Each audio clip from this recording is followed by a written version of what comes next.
खबर दे रहे हैं आपको सियालकोट से, जहां पर भारत से आने वाले पानी और हालिया बारिशों ने बजवात में तबाही मचा दी। भारत से आने वाला पानी दरियाए चनाब से गुजरकर हेडमराला जाता है, जिसने मज़ाफ़ाती इलाकों और फसलों को तबाह कर दिया है। इसी पर बात करते हैं नुमाइंदा हेडमराला राना नासिर से। जी नासिर, बताइएगा।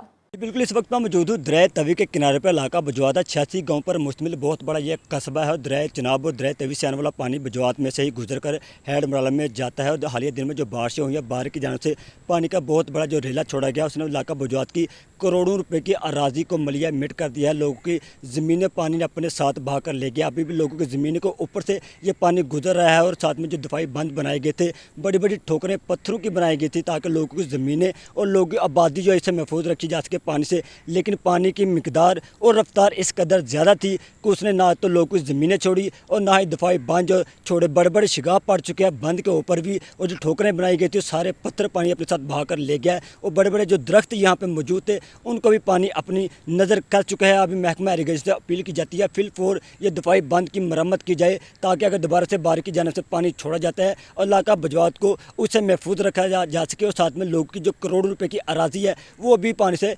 महफूज रखी जा सके। जी बहुत शुक्रिया तफसीलात से आगाह करने का।